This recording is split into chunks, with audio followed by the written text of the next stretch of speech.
Ready?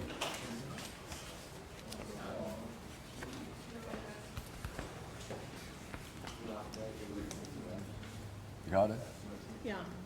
Is it in it? Oh, Looks good. does it?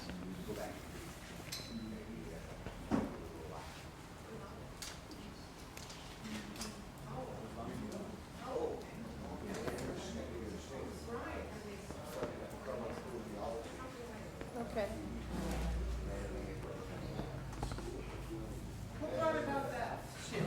Thank you. Thank you. Thank you. Thank you. Well, I didn't get into the PhD program, but I applied to philosophy first off. And then I started going back into some scholarship and getting like that I've been into before, and some of these theories with Mark for Christianity. And then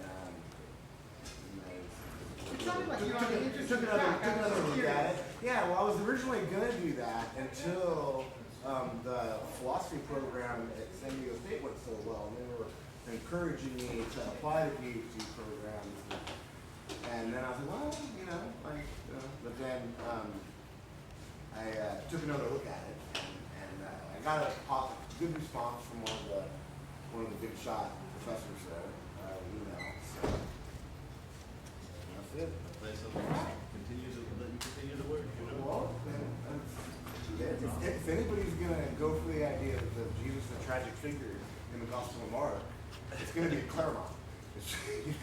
Those are the guys up here getting the books from the Book of the Golden West, Right.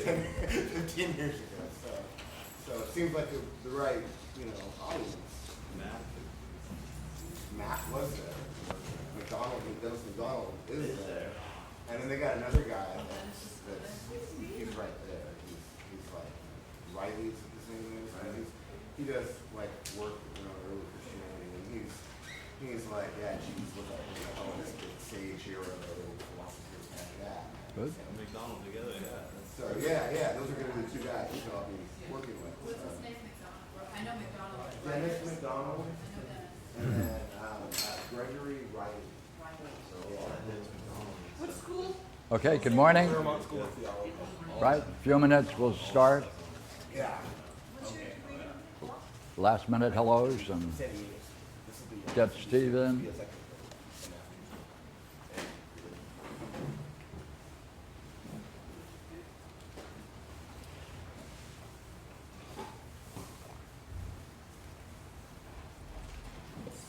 Okay, the way we're going to proceed for the first couple of hours is to go through this just as we did last night.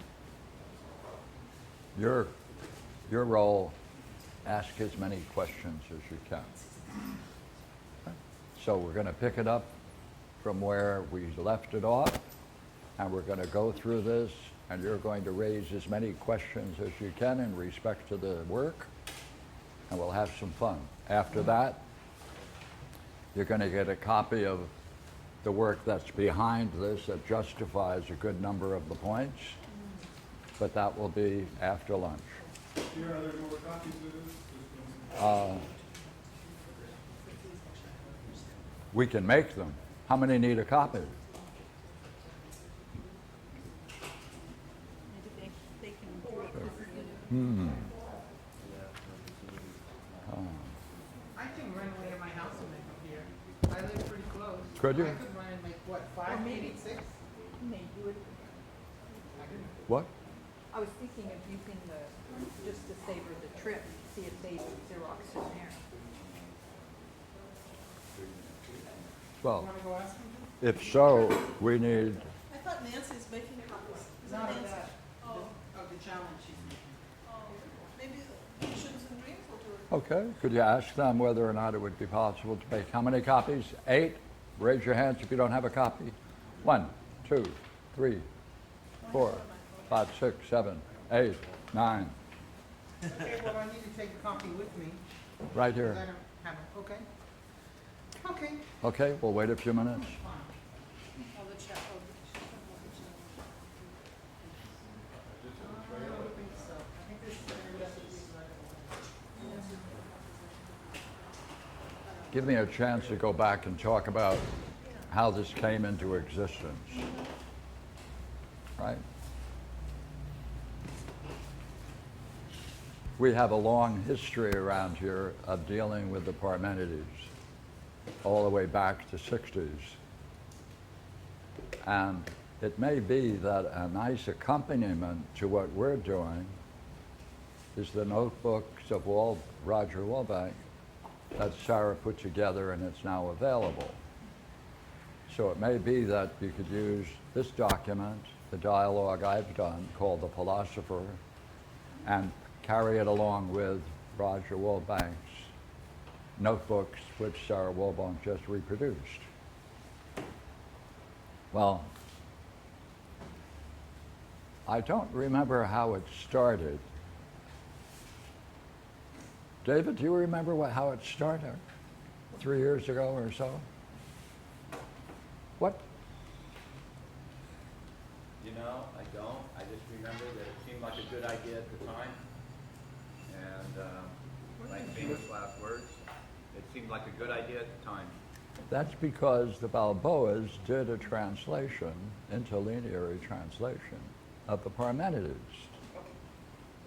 Then we had something we could then reflect on and work together on.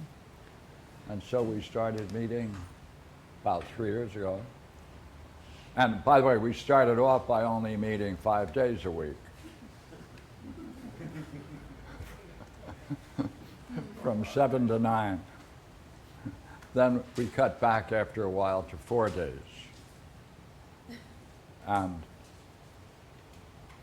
sat around, raised points about the translation. The points that were being made went back to the Balboas. They looked at it, they scratched their head, said to themselves, maybe we'll take a look at this again. And so a dialogue took place between our group and the Balboas, and the result is what you have in front of you.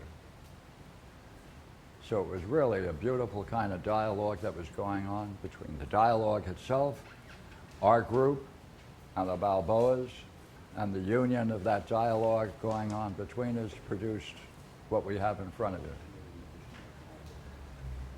Then I said, you know, it's about time we found somehow a summary of what we've been doing. So I brought together a couple of pages made up a dialogue representing the people that were a part of our group, cast it in terms of the talk and the place, David's house. So it was a long dialogue, it was about 20 pages. But occasionally I'd add to it. Occasionally I added a couple of pages to it, and a couple of pages to it. So what you'll get is a 100-page dialogue that represents a good part, but it is not exhaustive. There are many, many points that we have reached that is not part of that dialogue. So it may be that someone else might want to take the material and add to it. So that's the origin of it. Then, over coffee, I said to myself, you know what? Working together this way and coming to these conclusions, and many times very reluctantly, then we'd go back over it, reflect on it, found some more challenging than others, but one word kept coming up, self. And that was a very difficult transition because we said, many, David, Barbara, Shana, all of these people that were there, how is it possible that that word is playing such a role and it's being ignored? Well, you know what happened? I figured, all right, I'll just write a little article called The Betrayal. And I sent it into the APPA Journal, and on a Thursday, the next day, Friday, they sent back, yes, right now, we'll put it on, we're going to produce it. No long-term review or peer review. The editor said, yes, this is going to go. We'll put it in as the first article in the APA journal. So that's how it now got out. So that's the background to this. Now, last night, the group was sitting here, and the question was, how can this idea be explored more fully? And David came up and said, all we have to do is see whether that key word self permeates classical literature. Well, Barbara and Regina and Rhonda have been involved in looking at tragedies.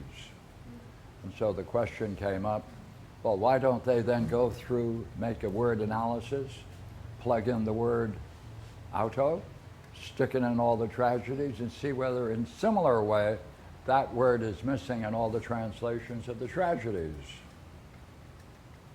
Well, Brad, you know, the troublesome one, he went along and he said, wait a minute, that's chicken.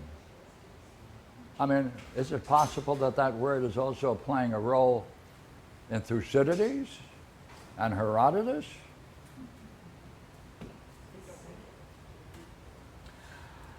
They have a dinosaur. So it will be a while. I'm bringing you the master. They haven't. It's taken me that long to get one copy. Ah. So I'll be back. Oh, yeah. Wow.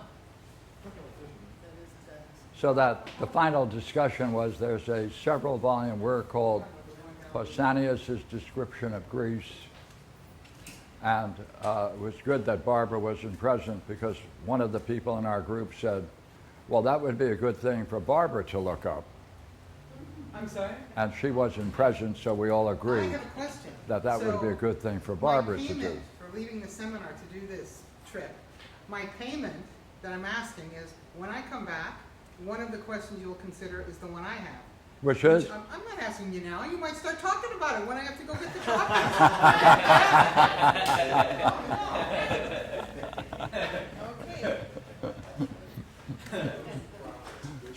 So the question, is, how fundamental is this problem for the whole Greek tradition?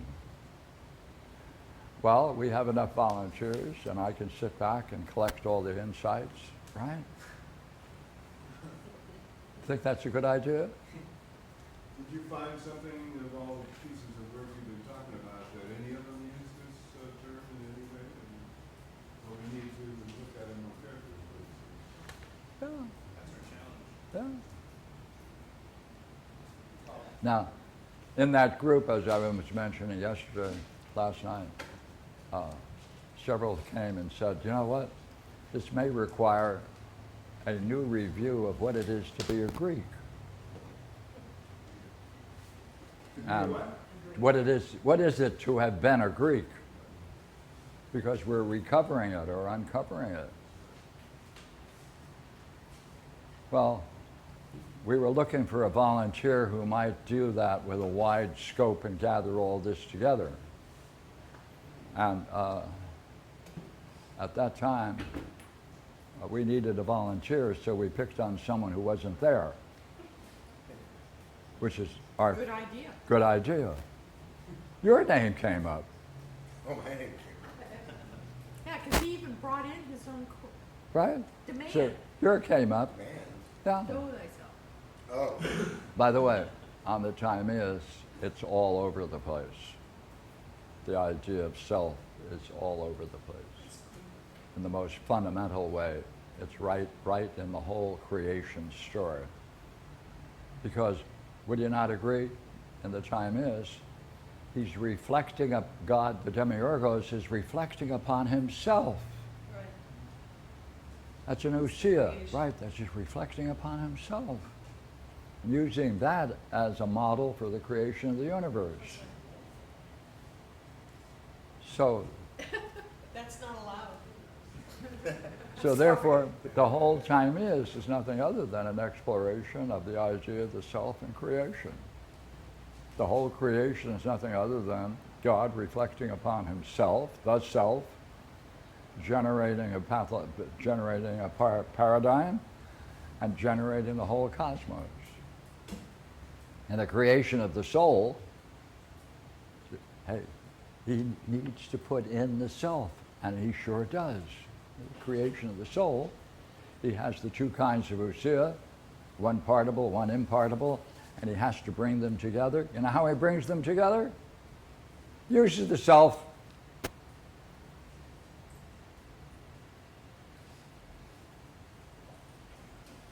Find that interesting? So the whole in the time is, in many places, the idea of self is paramount. Now, now be careful about the wild dog we have today.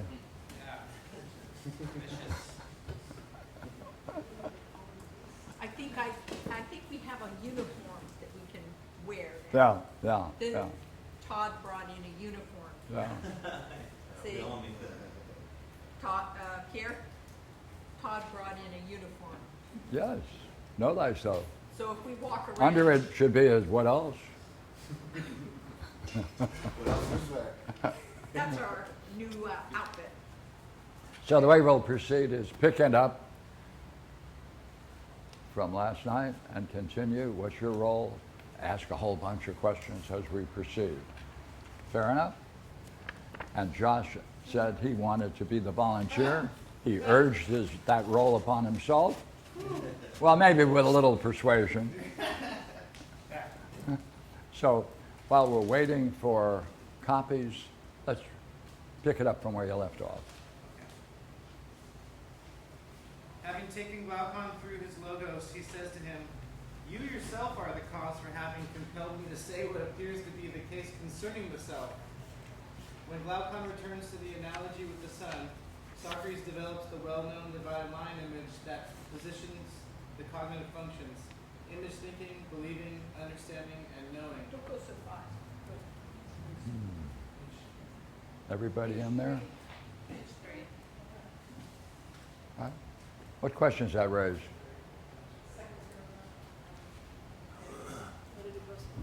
Have him do it again? Yeah. Yeah. Slower. I was slow. Yeah. Please tell what page you're on the paragraph. 3 and paragraph 3.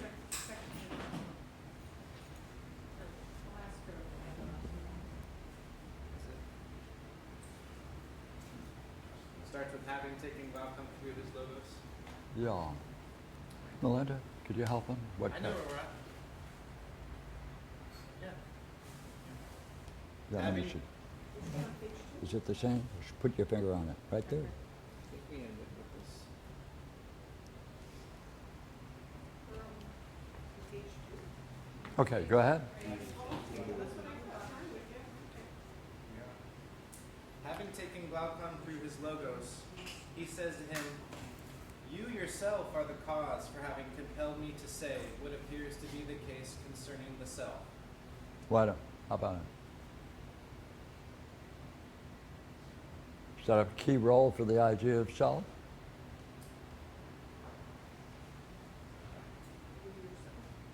So the whole dialogue spins out of this.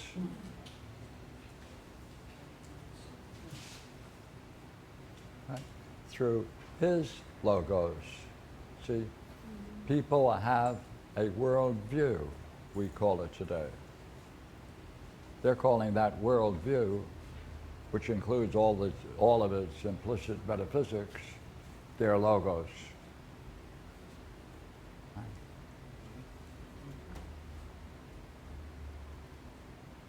Okay. Go ahead. When Glaucon returns to the analogy with the sun, Socrates develops the well-known divided line image that positions the cognitive functions: image thinking, believing, understanding, and knowing, with their proper objects. He then discusses how the soul proceeds from hypothesis to an unhypothetical beginning. Without those images, and by the ideal selves, makes her methodical way through their selves. Yeah. Hey.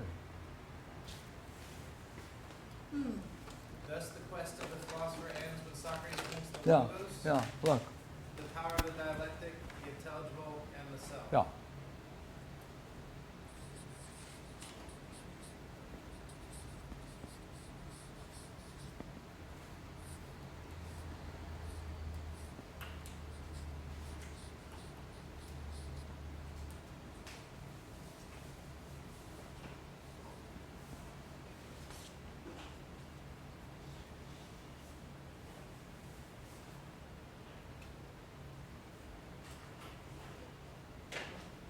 Look.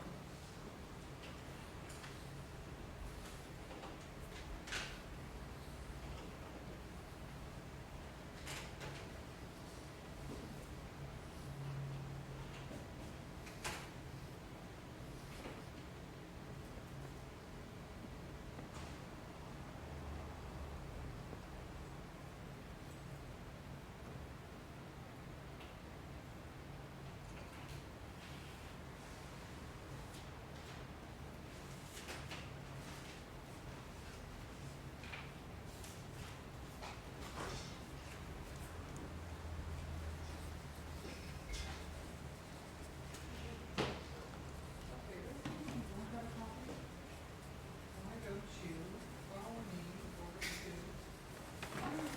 borrow your table for collation really fast. Yes. There's another table that goes with it. Right here, right here, right here. Look at that thing.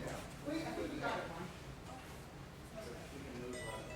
So, it's page one.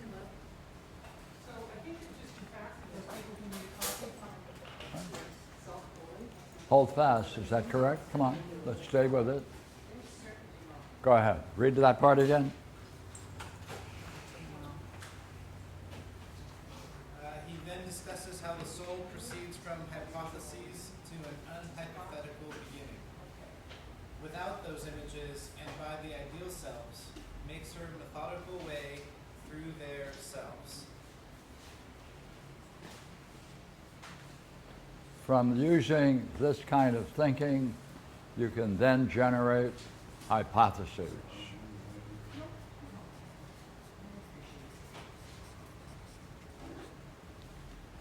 All right.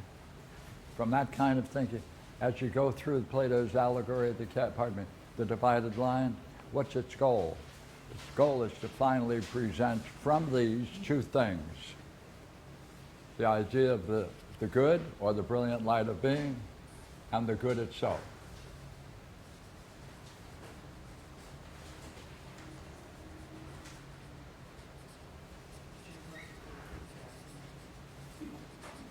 That's our good old divided line. It has to be connected with those two major ideas. Without these images produced from the hypotheses and the reflections going through the cognitive functions, without these images and by the ideal self, plural, then you make your way methodically through each of these selves. Right? There we go. Okay, go ahead.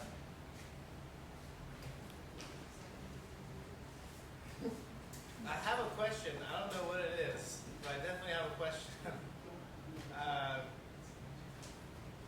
He brings up, Socrates says that Glaucon's the cause of this because he just explained what's the relationship between the sun and the visible realm and the good and the intelligible realm. And Socrates Glaucon's like, hey, no more hyperbole. And then Glaucon says, or Socrates says, well, you compel me to do this thing on the self. And then he brings up the divided line, which I understand. How does he bring the selves back to the divided line and the self and link that to the experience of brilliant light of being, I think, which is what they were just talking about.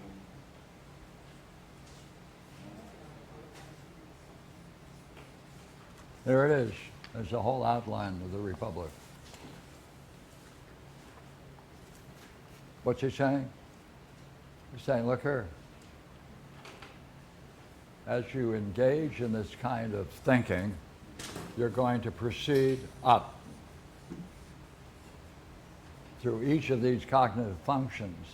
What happens? You can then direct it towards its goal, the idea of the good, and then finally, the good itself. Right? As you're doing that, you're going to be creating hypotheses, one after the other, right? That's going to be awakening the power of the Logos.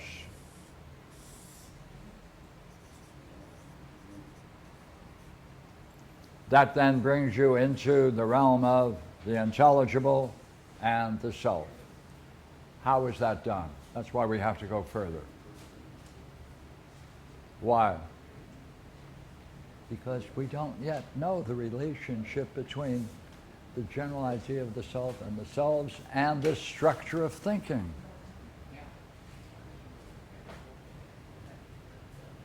That's the goal. Yes, Barbara?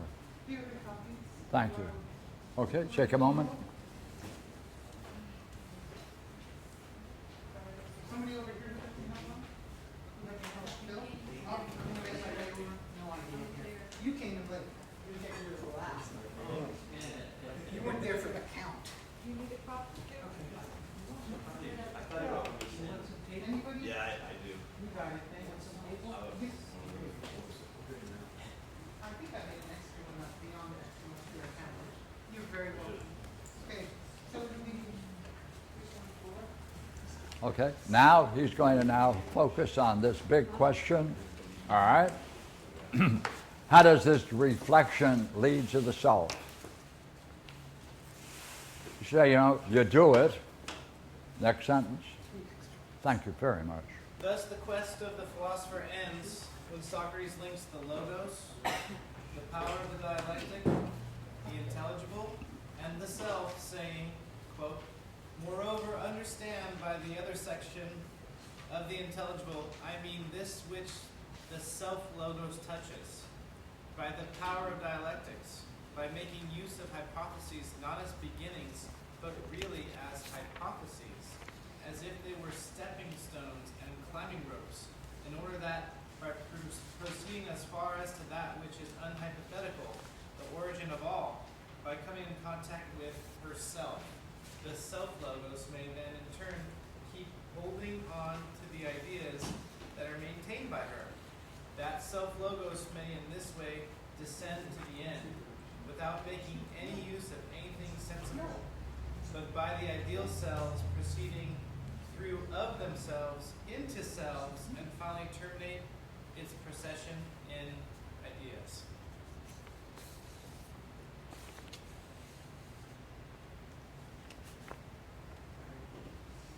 Thank you. Got it.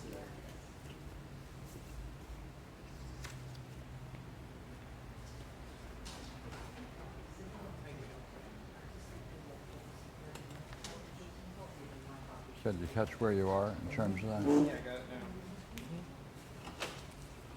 Right here.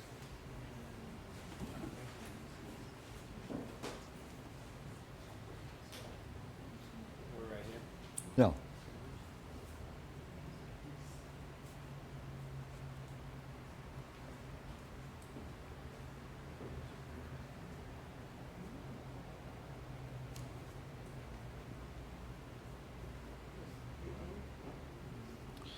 Okay, can you pick it up again from thus?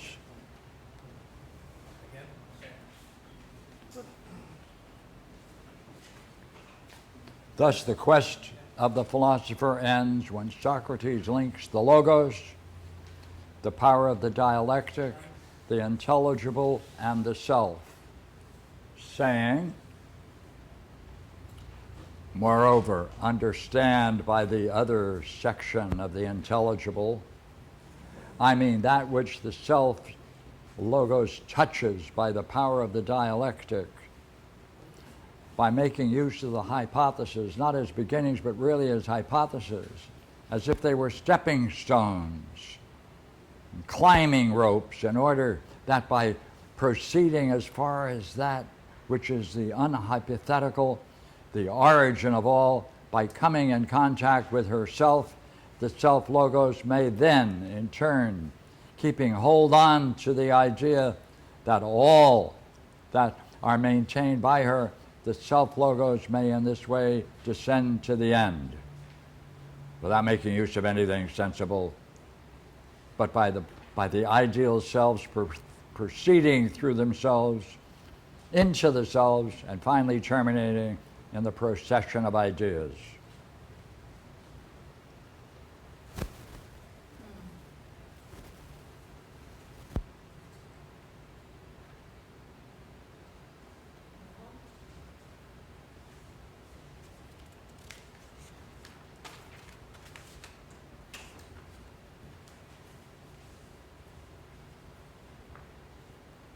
So that's like a dynamic, right?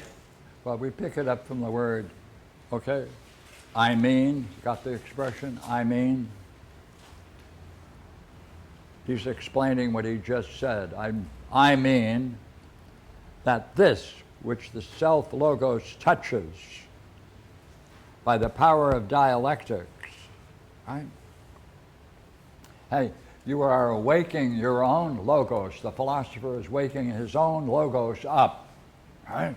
Hey, this wakes up the logos. Hey.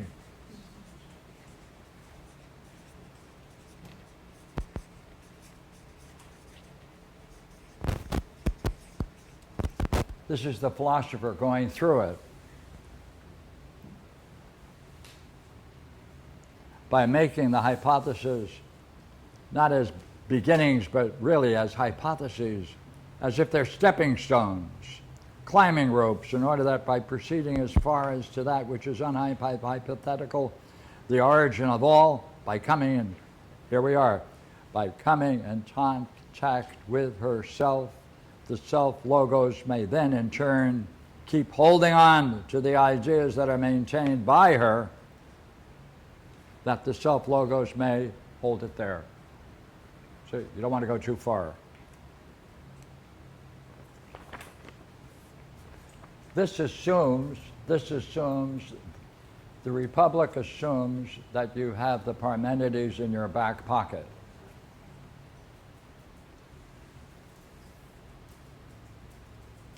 He's talking about the philosopher coming out of the Parmenides. You're creating hypotheses. See? What does that mean? Hey, you're going, hey, you know what literally you're going? You're going up. See? Okay, what does that mean?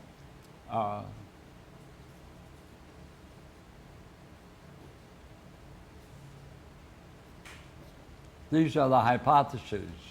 You're going up.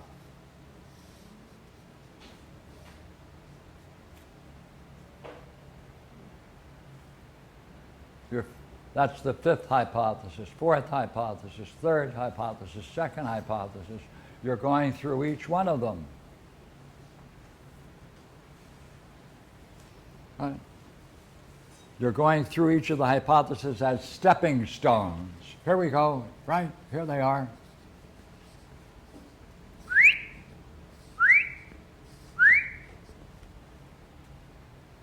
You're finally going to land at the first, the unhypothetical.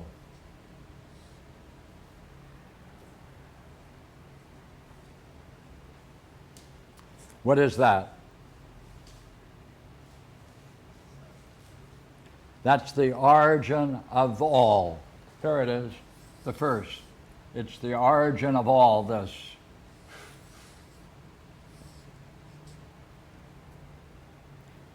What does that mean? Hey,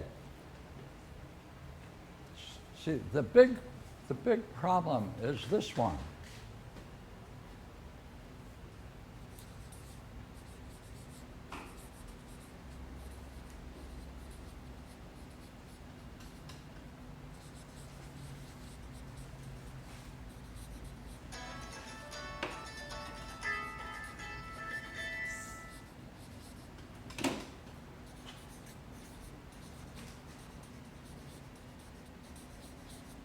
That's it.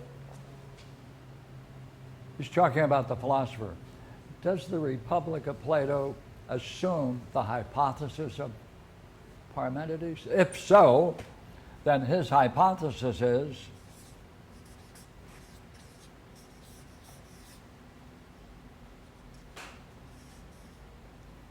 the idea of the one self. That is to say, all the things that you can hypothesize about the one in the first hypothesis, all 9, you must take all of those together and apply it to the self.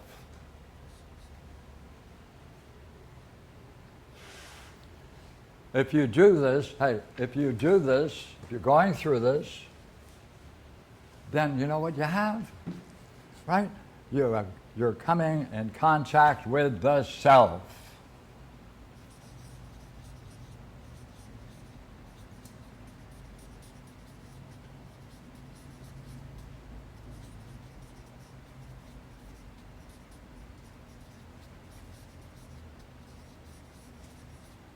Okay, in the article you're going to get after lunch is the dialogue I wrote called The Philosopher.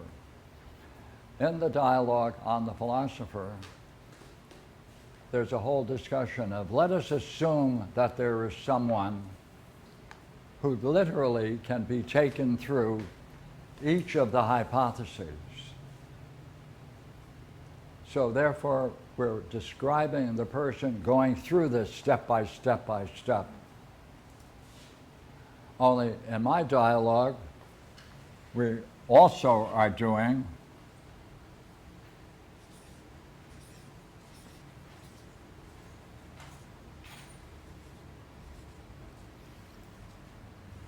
we're taking it backwards.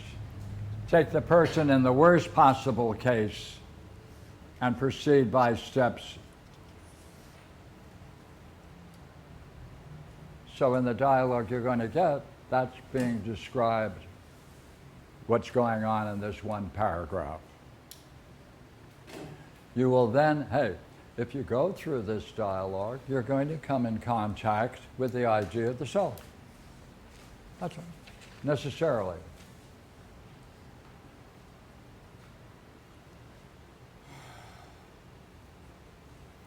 What follows then? Hey, you know what follows then? If you can do that, then you're seeing in a new way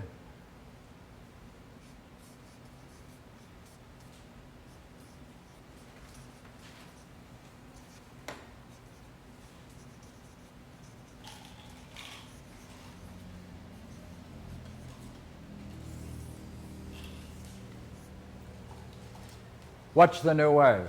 Hey, the old way of looking at Plato's, the ideas, is that that's the source of, and they are independent and separate ideas of justice, right?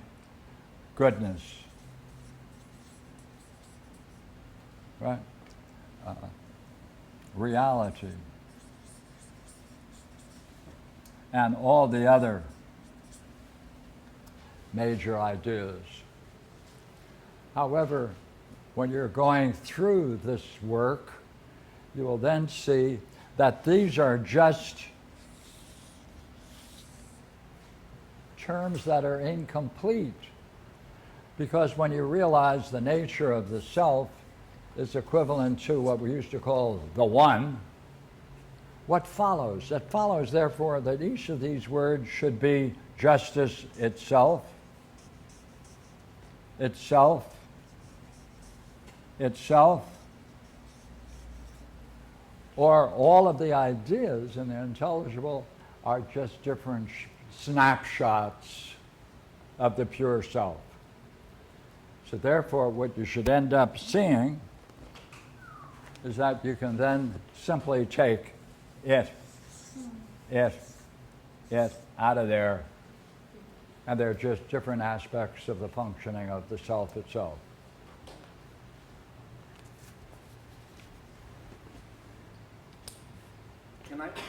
Do you mind if I revisit that same sentence?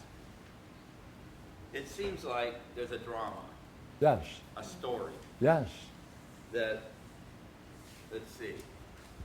Let me just get the first step. The self-logos climbs up and touches herself, yes, the true self. yes, The true self maintains and holds ideas, primarily the ideal selves, which become selves and ideas. I wasn't quite... yes, coming in contact with herself, the self-logos is able to keep holding on to the ideas maintained by herself. yeah, maintained by the self. By herself. Yeah, herself, because Is that now? Here's my first question. For the self-logos to contact herself, are those two different selves? Or here's my self-logos. I managed through some process to contact self itself, self giving birth to ideas, and all selves. let me quote all right? In our morning sessions, David made the point that notice the use of the word herself. It appears in many key places. And David said, you have to understand that the idea of self contains a generative model. No, that was so true. And since it has a generative model, it is That was appropriate to Barbara, call at this point herself. Are you, but you have a tendency to pass the buck quite often. But yes. And at that time and that morning, Barbara came back and said, yes, right? And we got some general agreement to that possibility, that the necessity for herself, because it's generative. If it's generative, then in some way we can talk about the self generating all of the selves. That's So what I it's get. appropriate to calling it herself, the feminine element of the generative aspect of the soul. Oh, great. Hold it. I just wanted to ask, with the capital I for ideas, can that be, can we use the word beholding Yes. versus Oh, absolutely. in its Yes. place? Oh, yeah. And the other question I have was about this ascent versus the settling in to selves. Yes. You go up, Yes. and then it seems to come down. And how? So is the ascent the encounter of the true self or self, and then everything else in this sentence is what follows, how ideas would become derivative? Yes. See, the idea is, all right, that if one experiences this, the consequence of that experience is that you can then immediately see that all of these ideas are simply aspects of what you're experiencing. The most brilliant light of being. Okay. That's kind of what he says. Yeah. I Yeah. get it. Yeah. Okay, back into it. Yes? Don't hesitate. Ask questions. See, you finally terminate in the procession in ideas. Hey, see, these have a procession too, an unfoldment.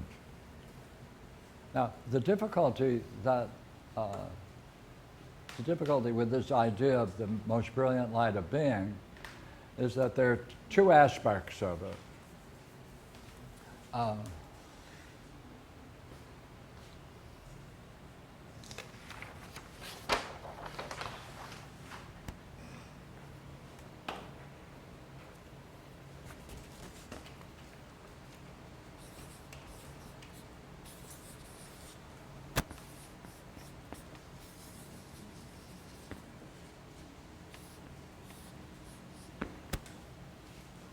There can be brief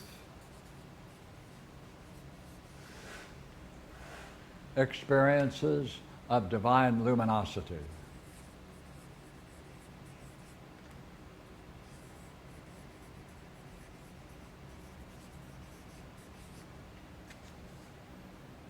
Many people have it. According to the last statistics that I read, 2,854 people in Southern California have had it.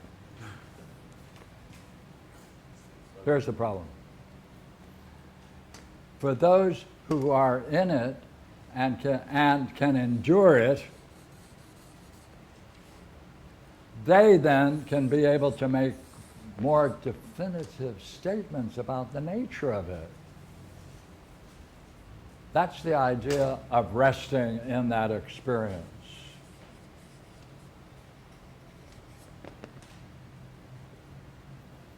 Big difference. These people are going to have a difficulty understanding that what they encountered is the intelligible, not these people. Because they have enough time to wiggle their toes while they're in it. Right? Please. So I have a question about this one word, that the self-logos may in this way, is it descend to the end or is it ascend to the end? Right after the may. Read the sentence. So it descends, but you can check that. Yeah, with good. The idea is that encountering the self-logos, encountering the self or self, encounters something which is generative and therefore gives birth to various levels of seeing itself as it declines. It does have to decline. You don't go higher. The self-logos encountering the true self, her self. And then if you follow it, then ideas ideas are maintained in the true self, and these ideal selves give birth to the selves and ideas, which are all derivative. Ideal selves, Yes. ideas, Yes. herself, ideal selves, and ideas. Yeah, see, you're absolutely right. You see, with this kind of experience, there is necessarily the realization that this indeed is the self, or pure, or some people call it the pure mind, which is no different than themselves.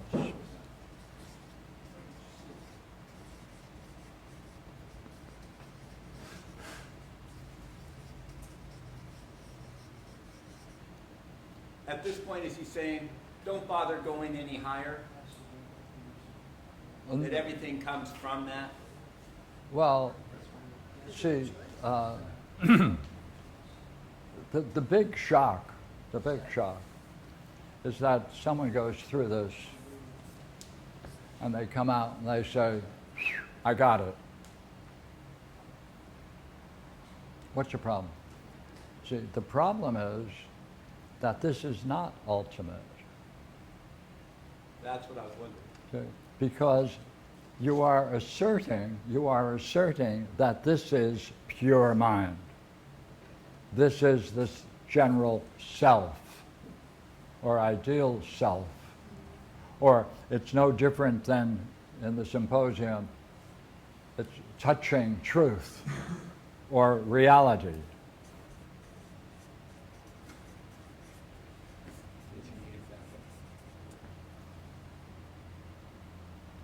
This is ultimate. Then a philosopher comes by and says, excuse me, you are asserting, are you not, that the ultimate can be described in terms of these terms? No. Are you not attributing existence to the ultimate term? Oh, so then you think it's legitimate to say that the ultimate term can be expressed in the following ideas, necessarily these ideas. Oh, yeah. Well, then you don't have a pure one.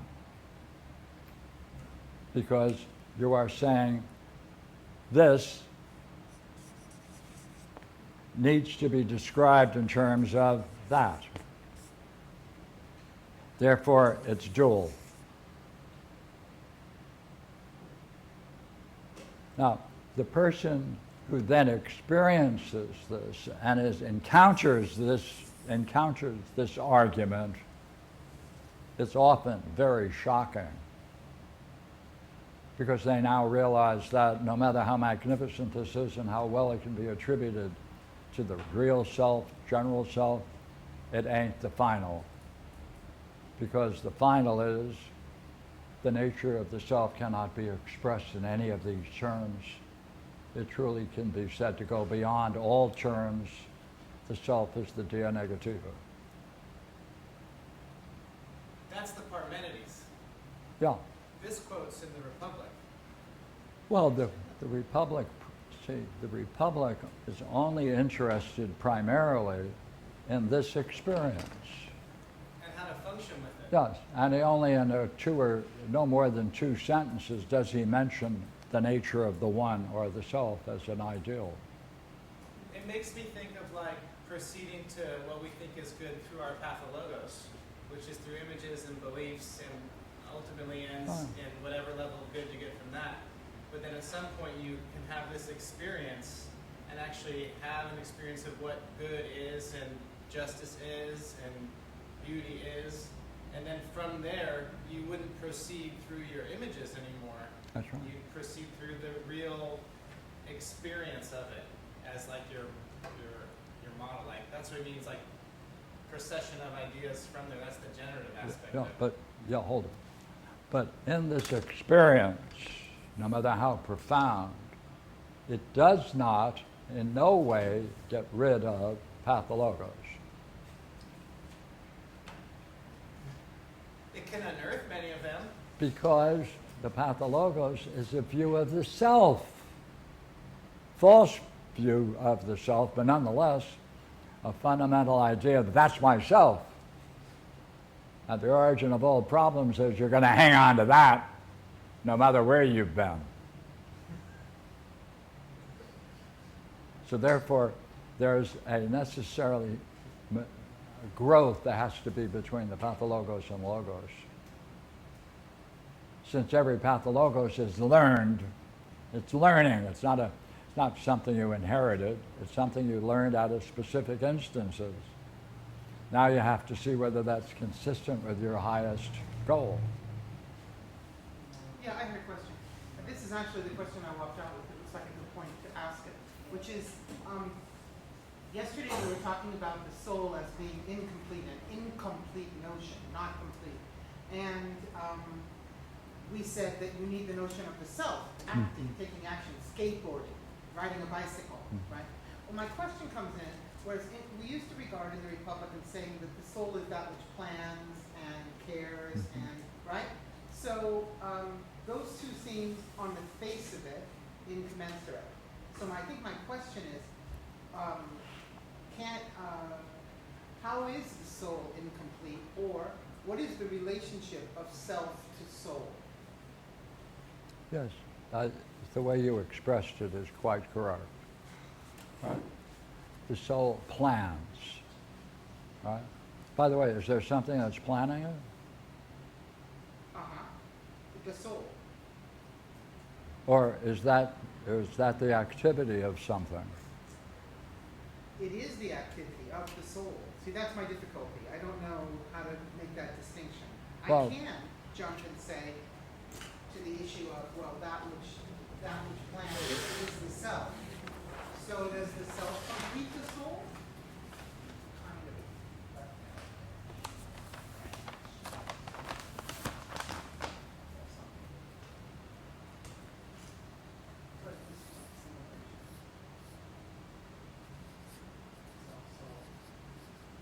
Pathologos of self. Purifying.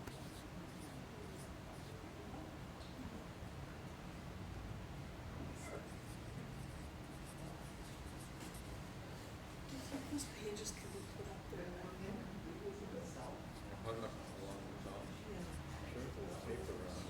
Because they're sticky over there. Yeah, I don't. You guys are great. Yeah, good. 'Cause I'm not the furniture just shit. You're quick as soul. It's nice to keep the vision of pieces together. Always working.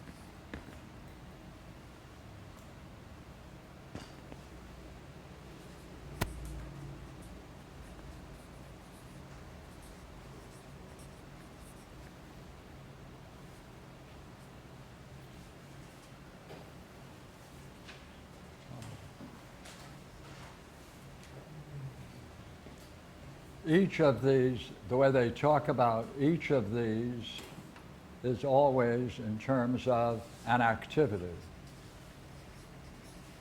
That which reasons you need. Right? Yeah. Each is, now, if it's an activity, it presupposes a subject. Now, is the soul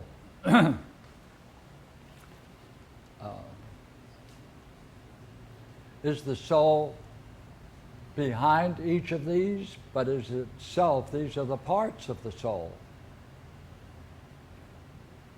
So if someone wants to say that is what is doing these things is the soul,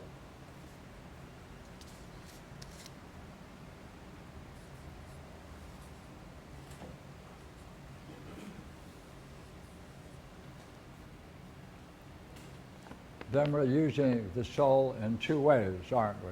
We're talking about it's the subject as well as it is The function. the function. It's both the subject and the function. It's the subject functioning. Okay?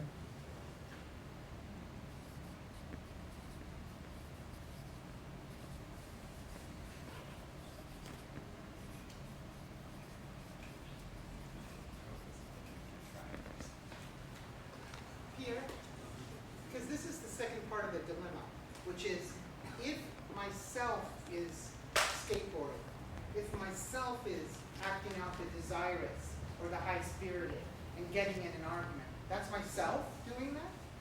Yes. Is that a pathologos self? Yes. Or is that Well, providence working itself out? Well, before you do that, Okay. it doesn't have to be the pathologos. Right, I don't think it does, but see, my problem is that it seems like I can do many foolish things. And then I have to say that's myself doing those foolish things? Yes. A false image of yourself is Okay, doing got it, it. but it is nonetheless what is being propelled through it all is an image of the self. Okay. Further, is the self the completion, is the soul complete because the self is functioning through it? No. Is the soul complete because the soul is the actor, the subject of the functioning? You use the word incomplete. So I'm trying to see part to whole, whole to part, where are we? So those are like several of the aspects of this conundrum for me. Well, yeah, look here. Let me take a step. All right? Why is it that in the Odyssey, when Odysseus goes into Hades, what he discovers there is everything that is there can be characterized in two ways. That is, there's a persistent of the image of each of the persons. Second, over time, he says, that image decreases until it's just a fleeting shade. Therefore, in the idea of Hades, there is no self. There's the image of the self. That persists after you're dead. But over time, it loses its vitality, since it has great vitality, and it ends up as being just a flitting shade and finally disappears.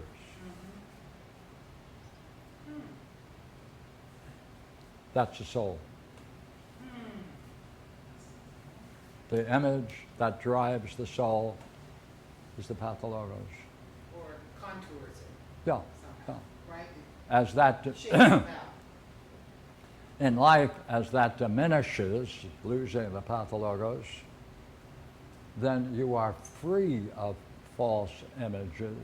You don't get a new image of the self. You're free. Ideally, you're free of all images of the self.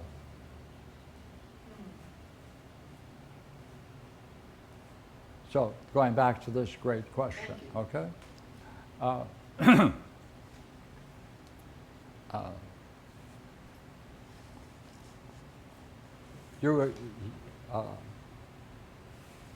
The essential point that we often make. Here. Oh.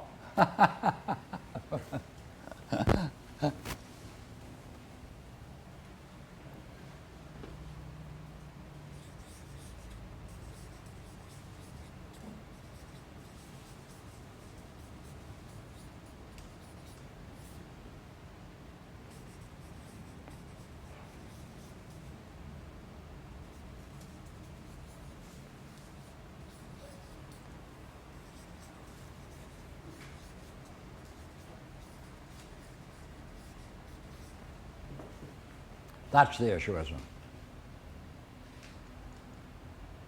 Is there a difference between what acts and its activity? Well, for me, I think definitely, and I'm willing to go one step further and say what acts is the self. But what puzzles me about that is, then we're saying the soul is simply the activities, the functions, that's the soul? The word soul is a word that's used collectively to represent something. Yes. The question is, does it have an independent existence, Oh, it's a good question. right, that is able to then function in this way? Yeah.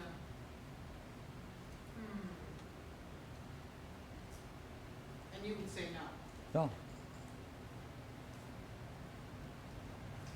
Does the self complete the soul? See that language?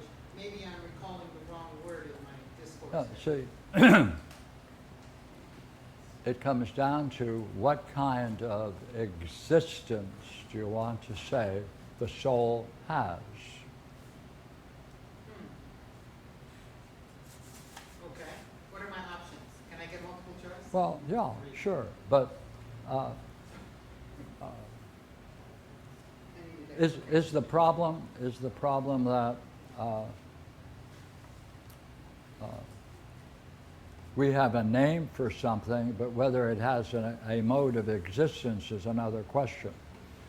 That reminds me of that kid. His father was part of a military unit, and he brought his son to watch the unit march along the way. And he said, I'm part of the 142nd Regiment team, and I want you to watch it parade by because it's part of the 36th Division, and we're watching the 36th Division march by. And the kid would wonder. He said, but by the way, I didn't see the 142nd Infantry. I didn't see the regiment. All I saw was another group of men marching by in the same way that the other men marched by. What would you say? Insightful kid. Yeah. Then we're giving a name to something. Does it have an independent existence?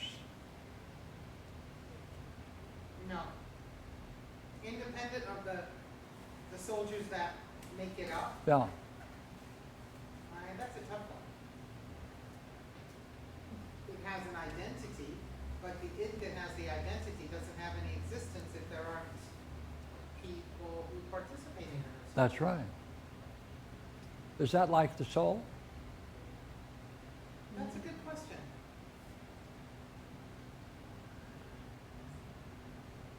The other interesting thing you know is suke, or soul, is breath. Yes. Right? And so when you were talking about the vitality that constitutes the soul exists in the underworld. Yes. And the breath, in Greek understanding, leaves the mouth. Yes, quite true. So, And that suggests, go ahead. well, that suggests that it is the vital force, the vital functioning, vitality functioning, that is the soul. Right. And not the subject. One could make that. Yeah. Good question. Leads to other questions, but they are not the subject of this seminar. So look here, just in general now, we're looking at this possibility that this is a name we give to the way three parts of the human function, and in reason it functions in this way. But whether it has an independent, separate existence is another question. The idea is being put forward that it is a name to describe a unitary function of something, but it does not exist in its own right as an individual functioning, that it can account for the way in which the soul activities itself. Yeah. Interesting.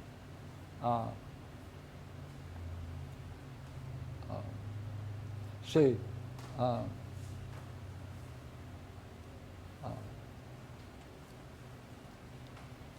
so the real is going into this, all right?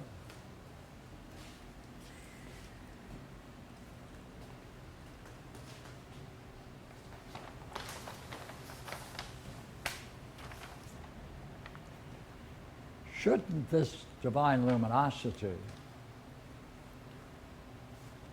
why don't people say, oh yeah, I saw the self, I saw the soul?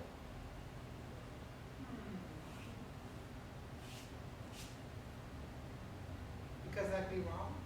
No one does that, No one does that. Sorry. Still in glib mode. right? Turn off glib mode. Right? Because Sorry. Yeah.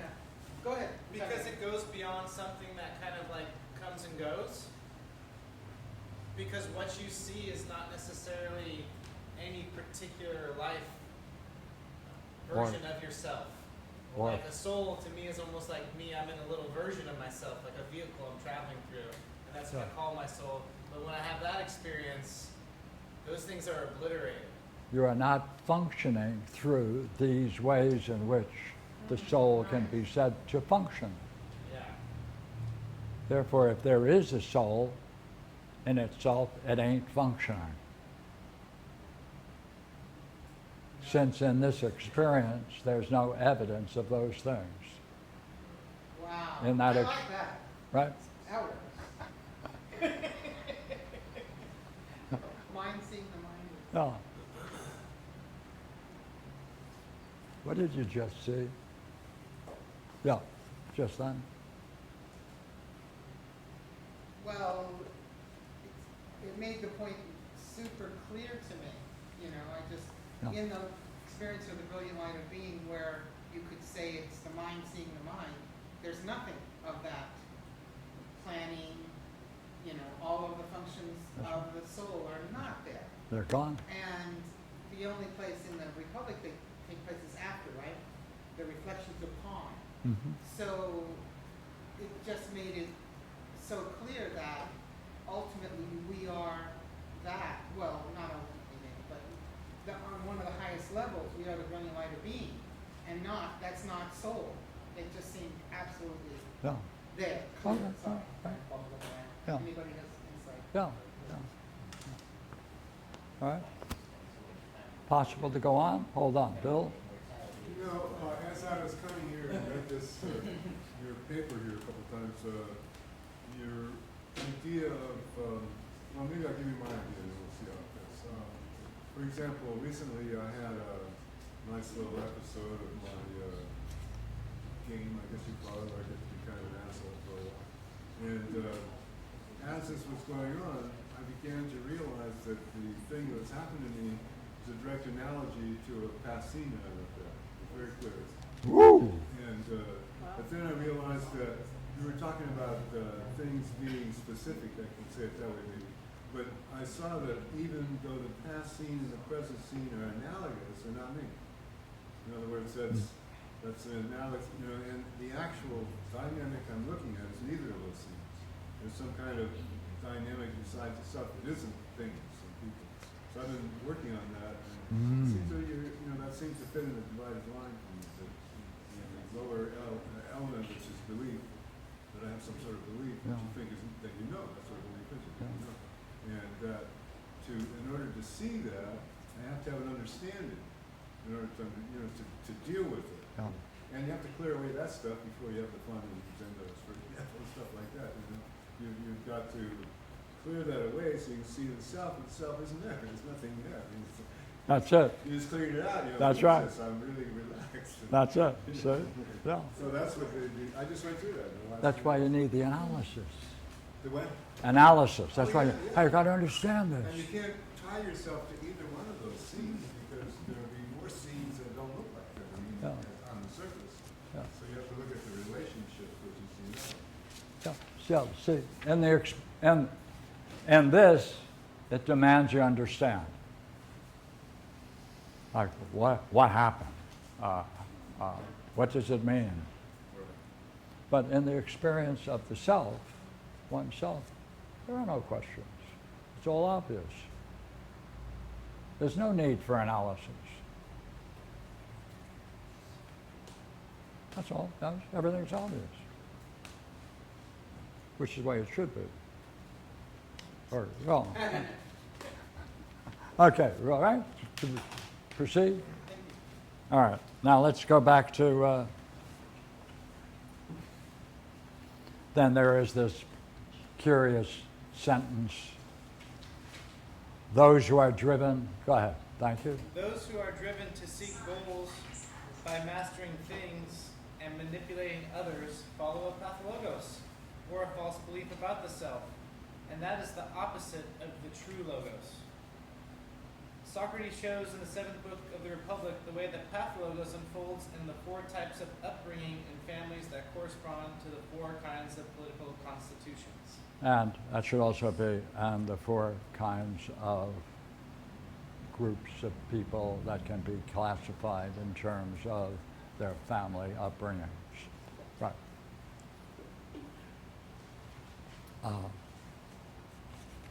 Okay, we go over to the next paragraph. There are, of course, many references to the self that I have omitted, some 50 that can easily be traced in the 6th book. However, the idea of the self, the references to the plural selves, the feminine form of self as herself, the idea of oneself, and the idea that links together the self and the logos as self-logos are ideas that are explored in Plato's dialogue Parmenides. That's why I said before, and others have said, the Republic presupposes behind it that you're familiar with the Parmenides.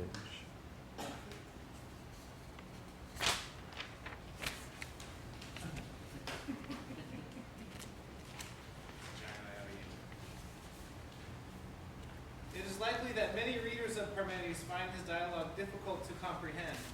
However, it is possible that if we add that word self, or auto, it will gain a new vitality and will be seen as a profound work that, while difficult, can be comprehended. If a new translation of these dialogues can surface the power and meaning of the idea of the self, it will have a place of honor among philosophical works and deserve to be placed high on the list of wisdom works. If we can cite from the new translation where the idea of the self plays a significant and crucial role, it will support our contention of the importance of this idea. Equally, if we cite each hypothesis and its conclusions, it will allow us to test how important and prominent the idea of the self is in Plato's Parmenides. And remember Todd? I do remember Yeah, him, yeah. He's working through all of those 50 references. Oh, we should Yeah, ask him and his he's number. outlining them, and he's doing an article on it, and we expect it to come out shortly. You remember him? I do. Yeah, Does he have yeah, like an abstract yeah, of it good, for us, good. maybe? I looked at one. It's a good one now. It's a good one. Okay. That's a good beginning. Let us start with the problem. Let us start with the problem that Socrates is puzzled about. For after criticizing Zeno's paper, he admits to having a certain doubt about the selves being explored in a parallel way with those that Zeno had employed when he said that all things derive their likeness with their class by participating in ideas. Okay, hold it there.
Is that true?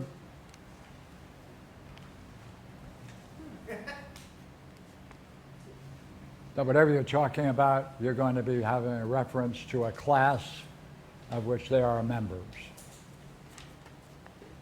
Hey, there's such a thing as a tree. What does that presuppose? That it belongs in general to an idea of tree. Right? everything can be classified in a hierarchy all the way from the lowest all the way up. And it was at this point that Regina asked, wait a minute, hair, mud, and dirt, does that fit into a class? Or are there some things that don't fall into a class? Hair, mud, and dirt, do they fall into a class? Regina is working on that problem, and she promised to have an answer for us in the following week. Is that right?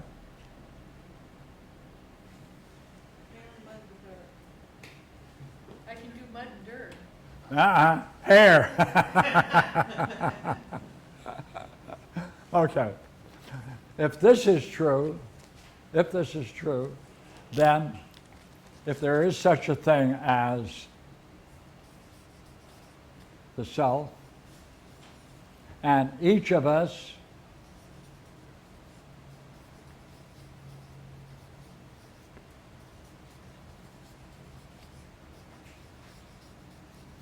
and there are many selves, then it must follow then that there is a class called self, of which therefore there must be a great number of things called selves. If this is true, will it include therefore this? Right. Because Socrates says, hey, you know what? There are a hell lot of words for the idea of self. What do they all fit in the same class? Well, they'd have to be. No, wait a minute. Don't we talk about themselves? Itself? How about itself? That cup, I want to talk about just the cup itself. Am I assigning the idea of self to the cup? Or is that just a language problem? Yeah. Well, the idea of self permeates our language, doesn't it? In all of its forms. Well, does it fit within one simple class? Or does it fit in classes at all? Or is it independent of all classes?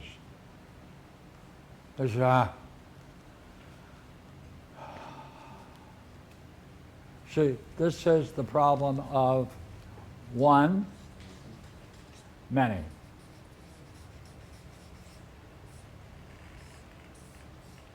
As expressed in terms of classes and their members. Therefore, when Socrates heard that Zeno is going to read his paper, and the paper deals with just one idea, the idea of the many, does not exist.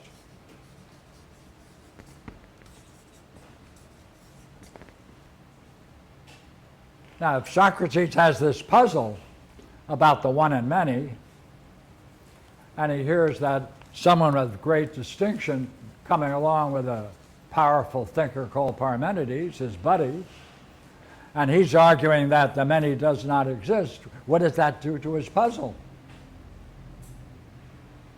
His puzzle is, hey, does it fit into this? But this is the one-many problem. Therefore, this must not be true. So therefore he said, hey, time to go and hear this guy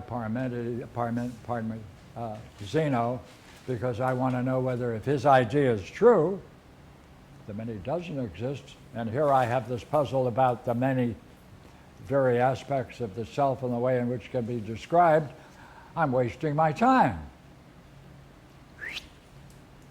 So he and his buddies, who are not mentioned, right? They're not mentioned by name. There are many.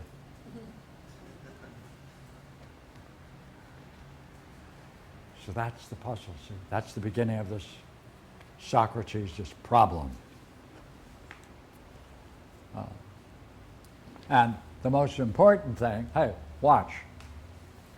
If this is true, then the key relationship between these two must be likeness.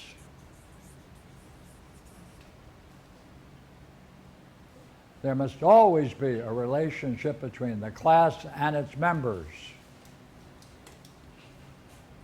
Likeness.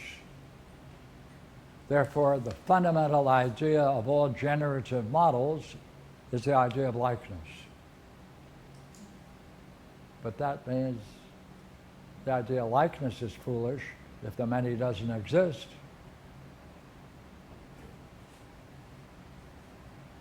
So he decides, hey, it's time to go listen to this guy. And that's the beginning of the dialogue. Okay, let's go. While Socrates accepts the idea that all like things gain their likeness by participating in like ideas, he is puzzled as to whether selves must be like other ideas and gain their likeness by participating in the general idea of self. Yeah, sure. He's got this problem. Because if this is true, if there is a self, and there are many selves, and they derive their origin and their source from the idea of the self, general self, well, it must follow that each must be like it. Oh, therefore the idea of likeness must exist, because that's the condition for all generation. But that means manyness must exist. And greater or less? But Zeno says, no. Don't other ideas have to exist too then? Pardon? Like greater and less? And like cause and effect? And those are existing in the self? Oh, yes. So the self Yes. has both greater and less? Yeah. Would you agree? This capital Greater, self is greater greater and little less. self, yeah. Right? Yeah. Cause and effect. All ideas can be generated out of this one word, likeness.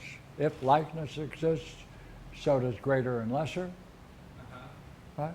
Same and other. So he can talk about that stuff in the trees, No. but when it comes to talking about the self and likeness in the self and greater and lesser in the self, he's Yeah. All of bamboozled. those terms naturally follow if this is true. But how to turn them back on No. capital self, No. he doesn't know how to do that. That's right. I mean, the idea of likeness is focusing on what they have in common, the self. Yes or no, but go ahead. So, It also accounts for same and difference, but go ahead. but that's not likeness. Pardon me, I interrupted you. What was your point? The idea of likeness Yes. is focusing on what the two have in common, True. Go ahead. and it's not focusing on the difference. That's So- right. So how do you get manyness? Why not just say, with likeness, we see oneness? But, well, it can be a oneness, but you're still assuming there are two things. Yeah, Many. Two is many. Two ain't one. but likeness is one. Oh, that's true. The idea of likeness is one. That's pointing out to the commonness that must exist between the class and its members. Right. But that's a plurality, isn't it? Not at that point. Pardon me, are there two things? Prior to the likeness, there are two things. Is that one or many? That would be many. Thank you. But with the likeness, they're now one. They are not one. They You're share pointing to something they both share.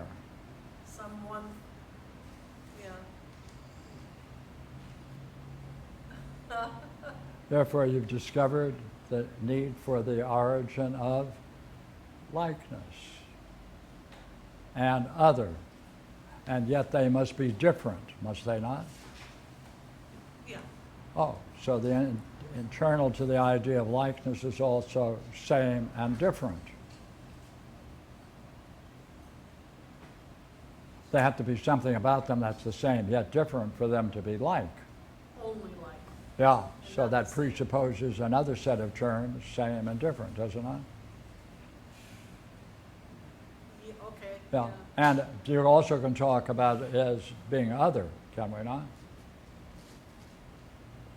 They're other than each other. Oh, Yeah. so then you have other as well as an other, do you not? Oh, yeah. Yeah, well, look at all the terms that There's a whole follow. multitude now. Yeah. Mhm. Okay. Here, sometime later, because I don't want to interrupt what you're doing, but since you brought it up in the conversation about hair and dirt, With that- I've always been interested in knowing why Parmenides said to Socrates that he does not want to look at mud, hair, and dirt, and that Parmenides That he said- does not want to look at.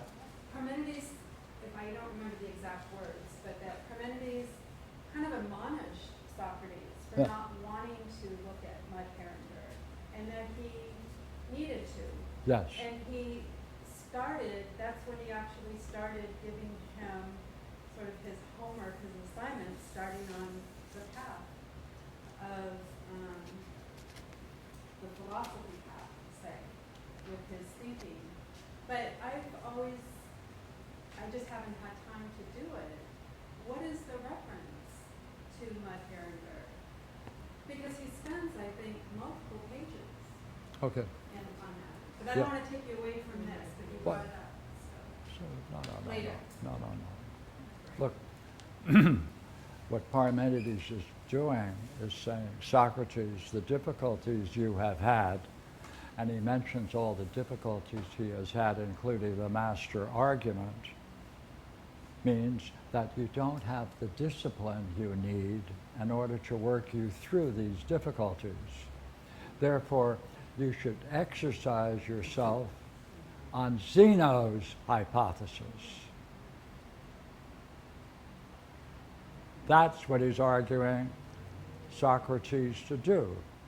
And then Parmenides then reflects and talks about Zeno's hypotheses in a totally different way than the way Socrates understands it, because all we have about Socrates' understanding is the first hypothesis of 40.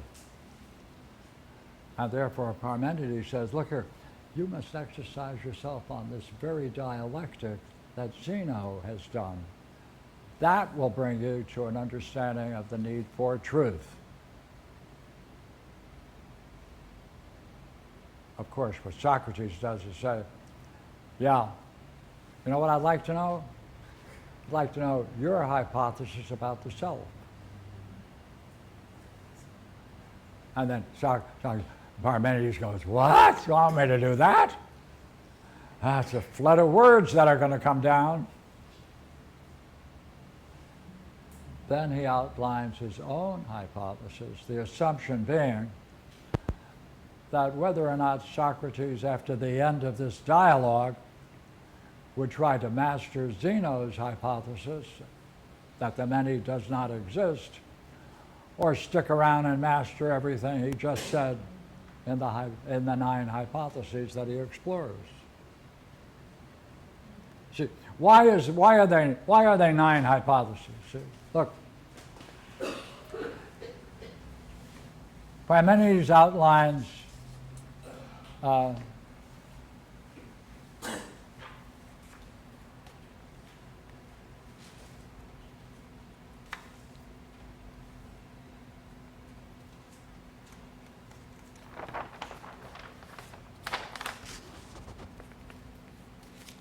Parmenides says, yeah, I'll tell you what I'll do.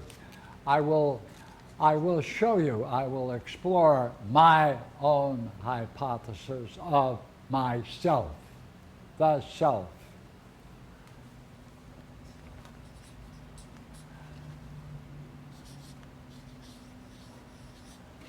He then outlines, as we said, 9 arguments. Then he takes all of those and says, that's what I mean by self. Aristoteles, who's brought through this, says, hey, you know what? I can agree with all of this, but I do not agree that you can then assign it to the idea of self. So then Parmenides says, well, I'll tell you what, kid. You don't see the way the idea of self is used. You don't understand what's behind it.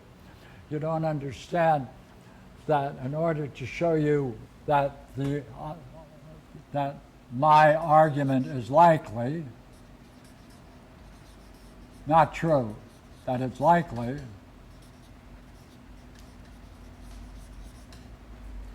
I'll show you where this idea of self can be said to exist.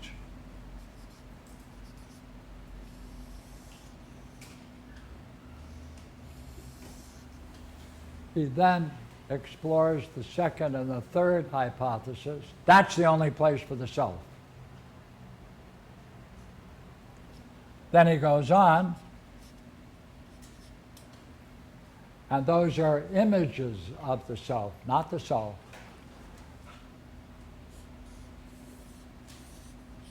And then he shows what happens if you deny the above.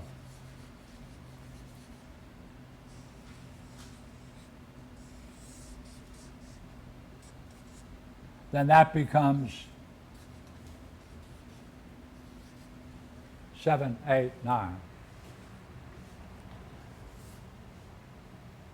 Therefore, he's fulfilling the challenge to Aristoteles of why do you think it is likely? Because Aristoteles doesn't think it is likely. There to show its likelihood, its likeness, he generates this model. Therefore, it's only present in the first two hypotheses, the second and the third hypothesis. Fourth and fifth are a realm of appearance. And then the denial of those, he's now showing him the consequences of what happens if you deny his likelihood.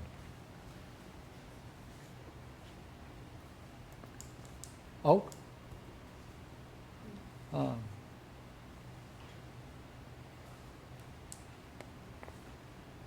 Okay, shall we finish that paragraph? Go ahead.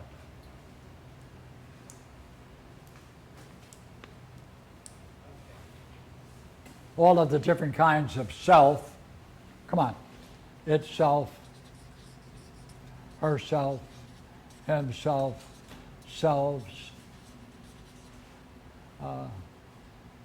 general idea of self, ideal self.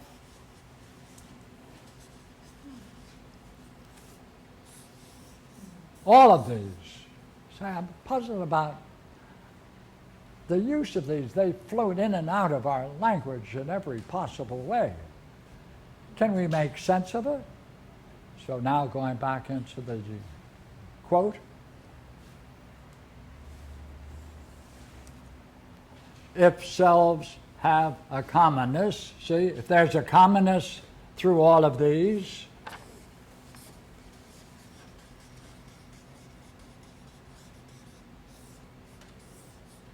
okay. If selves have commonness, they could be a one. But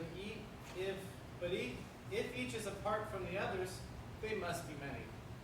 How can the same thing be both one and many? He knows that the idea of self takes many forms, such as the ideal self, the real self, the general idea of self, the masculine and feminine form of self, themselves and itself.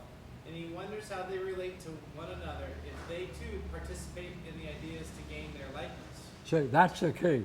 That adds another dimension. If it is true that you can legitimately make these distinctions, then there must be some property of likeness, same idea, that must be permeating through it all for them to be so many and different. Not just a commonness, but a likeness. Yeah, go ahead. He says that he would be pleased if anyone could solve this puzzle about the self that, quote, is woven together into the ideal selves in a manifold way, and, quote, demonstrate in detail about the ideals which are defined by the power of the logos. Right. Read together? Well, it looks like commonness goes the way of oneself rather than many. No. Whereas likeness goes the way of there must be participation in ideas then. Yes.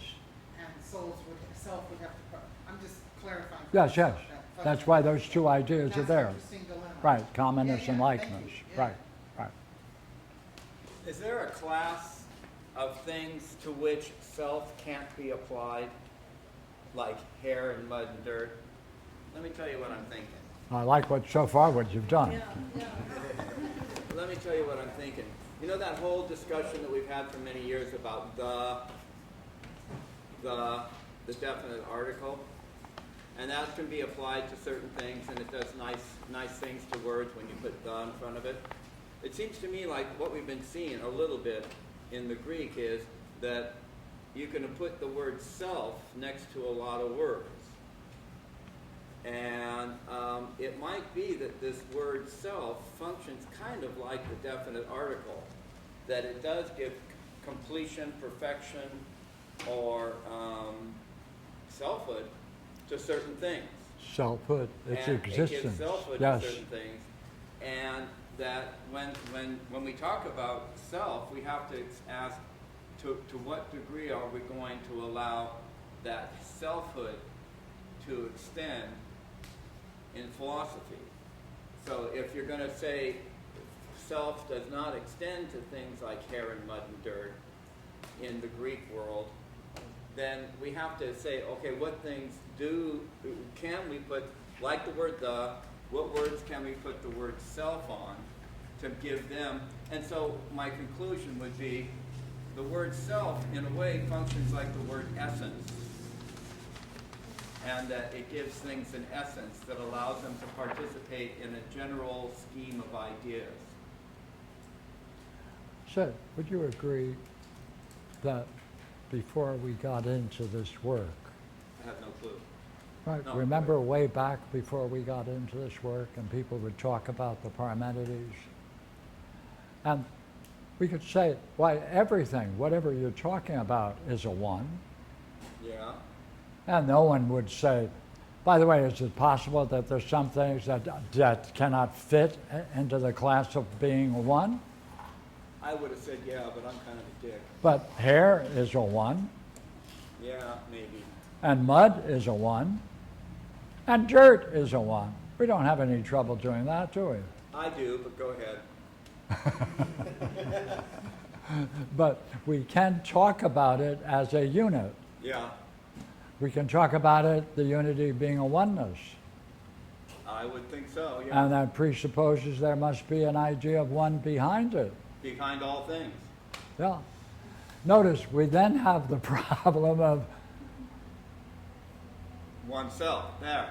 See, now I was going right there, yeah. right, So what are you going to do with that? that's because you think there's a difference between one and self. I do. There you are. That's why I'm kind of a dick. Yeah, Um, there you are. but See, this is saying everything you say about the one, finish it. it's true for the self. It's redundant. Yeah, in that sense, the obvious is always redundant.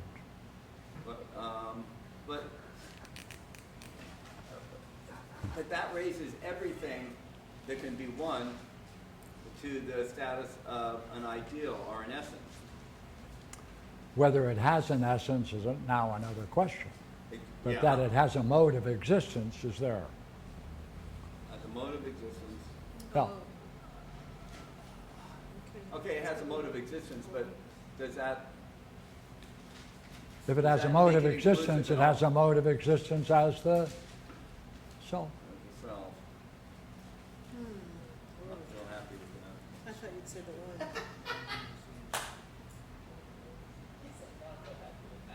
I'm not real happy with that. Okay. See the dilemma? Yeah. We're used to arguing that everything can be called the one. Has a oneness. We can talk about it, everything. Garbage pail.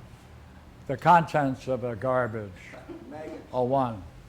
We have no trouble identifying everything as a one. Now someone comes along and says you can substitute the idea of self for the one, and we go, oh no. But that's what he's asserting, isn't it? That everything that is said about the one necessarily follows for the self. That's the first hypothesis. Now, wouldn't you agree this is a good time to take a break? Yes. Hold it.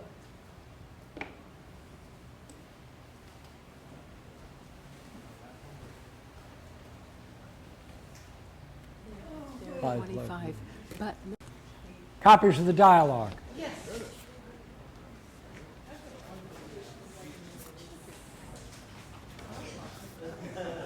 And I've just been told by Nancy that page 18 is missing. Well, do you have any copy of 18? Because I can take it to the... That would be great after. Yeah. Well, we got copies of the challenge by taking it down to the office and making copies of, you had a copy of it. Thank you. Oh, thank you. We could I guess bring there's it more to come. A copy. On off the press. Okay, gotcha. And it really is still in a rough form, so. You mean we can make corrections and give them to you? And share? Great. Cool, the way it's structured. The page 18 is missing.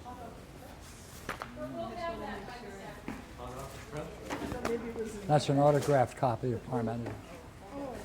Let's see, what's that for? Oh. Looks like it's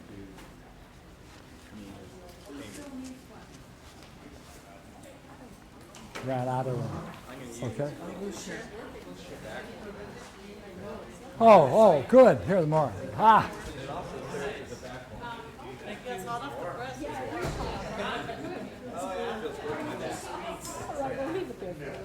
I didn't notice that that was essential until. Oh, Jeffrey. Everybody, look at how it's posed. It sounds like you're Everyone have a copy?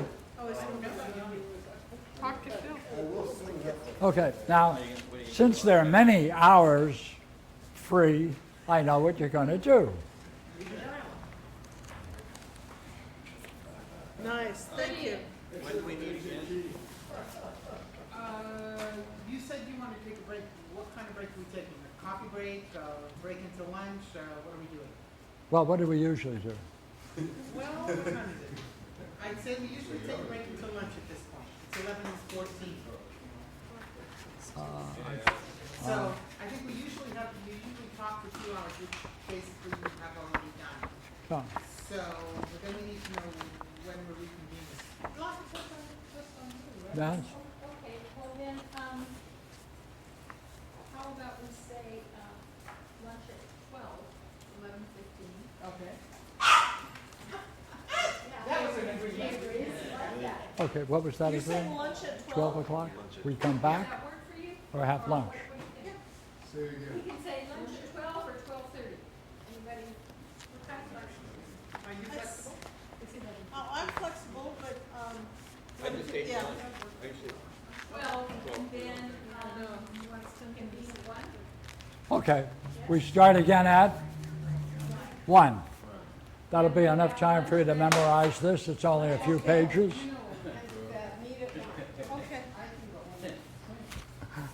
Okay, Okay. good. All right, see you then. Boy, Thank you. All right.